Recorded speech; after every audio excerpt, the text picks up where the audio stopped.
to join me in a moment of silence.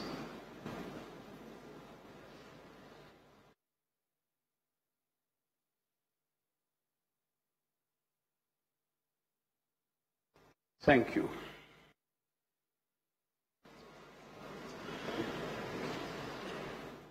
I'm very proud to be a colleague of theirs. And it's a great pleasure and an honor for me to be here in the Center for International Peace and Stability, one of the most important institutions in the world that support peacekeeping activities in an extremely competent and professional way. We all know that peace does not happen by chance. It is the result of difficult decisions based on solid evidence and facts. The Center for International Peace and Stability and institutions like it are improving our knowledge and understanding of threats to peace and sources of instability. You are doing important work in the service of peace. I myself graduated in engineering, and when I see the facilities and opportunities available to today's students, I sometimes wish I could go back to college. I know the students of the National University of Sciences and Technology are making the most of your education by aligning your academic studies with the broader goals of sustainable and inclusive development, equal opportunities, environmental protection, and social progress. And science and technology are an excellent starting point for changing the world, and I wish you all the best in your efforts. Excellencies, dear students, Pakistan is one of our most consistent and reliable contributors to peace efforts around the world. Since the first Pakistani deployment to the Congo, as it was referred, in 1960, Pakistan has contributed more than 150,000 personnel to 41 peacekeeping missions in 23 countries. And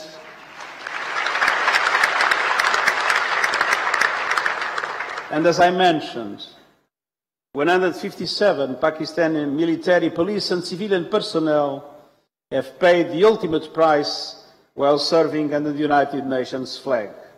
We will never forget their sacrifice.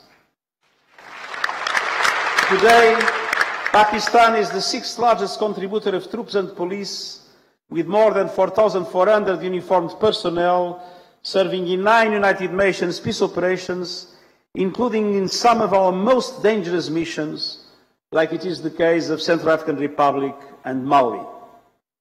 And Pakistani officers are also playing an important part as force commanders and chiefs of staff, and Pakistan contributes critical equipment, including an helicopter unit in Mali.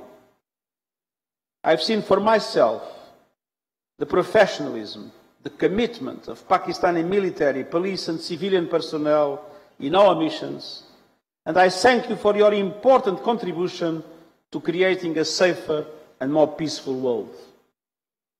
United Nations peacekeeping is a beacon of hope for millions of people affected by conflict and instability.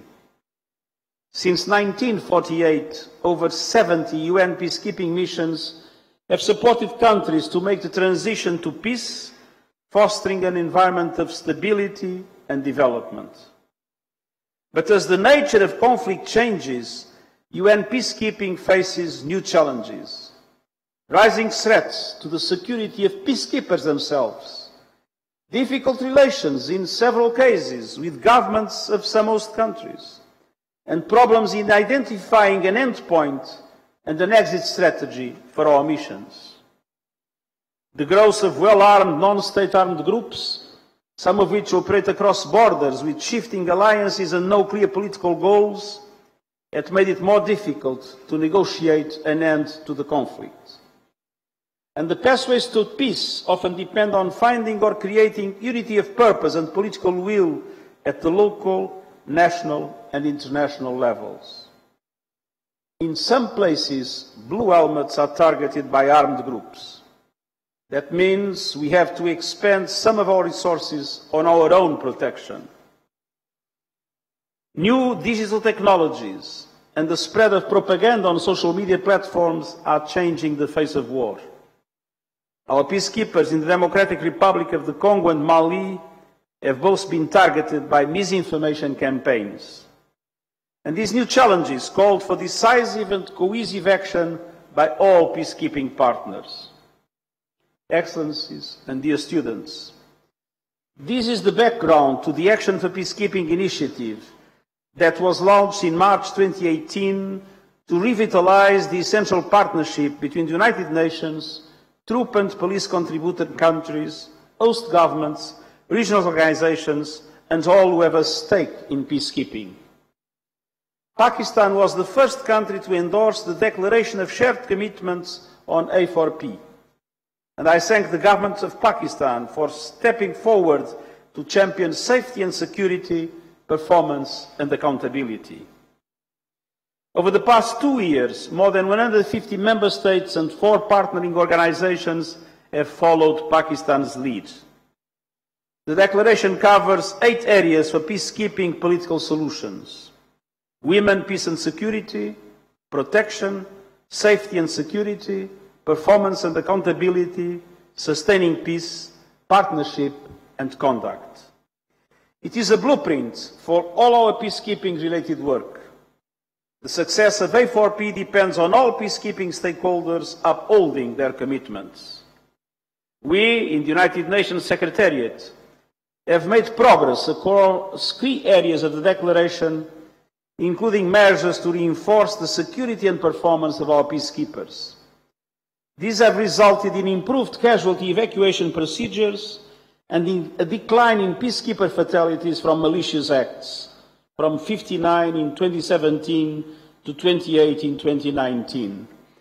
And it's important to underline that this reduction in casualties is not the result of a diminished activity or of a more protective behavior. On the contrary, it's the result of more proactive action of our peacekeepers. It is the fact that they are being much more proactive and, based on that, more able to intimidate those that would eventually attack them, that it was possible to meaningfully reduce the number of casualties in our peacekeeping operations and at the same time increment the capacity for the protection of civilians by the peacekeepers themselves. In Central African Republic, where more than 1,000 Pakistani troops serve, an enhanced partnership with the African Union contributed to a peace agreement between the government and armed groups, which is now being implemented. Levels of violence and civilian casualties have fallen. With deployment of the first ever Pakistani female engagement team to South Kivu in the Democratic Republic of the Congo, Pakistan is a leader in championing women peacekeepers and an example for other troop contributors. This inspiring all-women Pakistani team has implemented successful projects on vocational training, medical outreach and psychological support, and improved information gathering that feeds into security assessments. It's my experience of 10 years as High Commissioner for Refugees being in some of the most dangerous areas in the world, environments to deal with greater security risks than ever. Second, we are building greater capacity to improve the protection of civilians through training partnerships and provision of better equipment.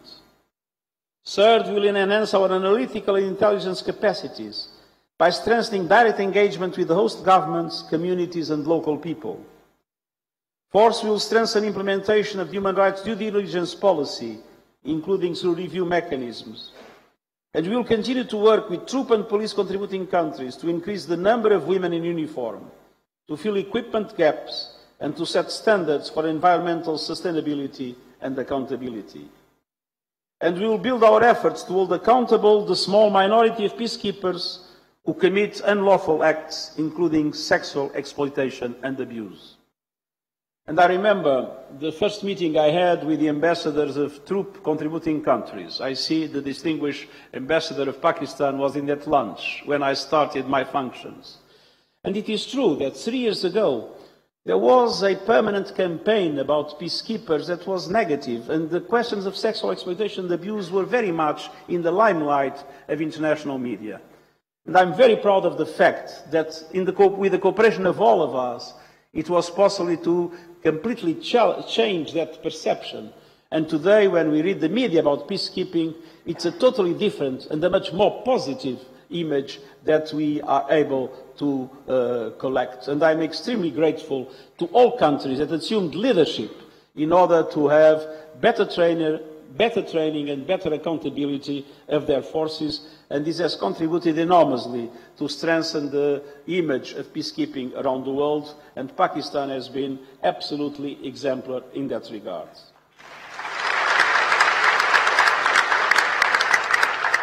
We are planning to create a framework, together with our troop and police contributing partners, to systematize performance and evaluation and accountability. Excellencies, dear students, Pakistan's great founder, Muhammad Ali Jinnah, said the aim of the state should be, and I quote, peace within and peace without. United Nations peacekeeping is based on the same principle. Peace in one place helps to build peace everywhere. I thank you once again for your important contribution, and I look forward to discussing all these issues with you. Thank you very much.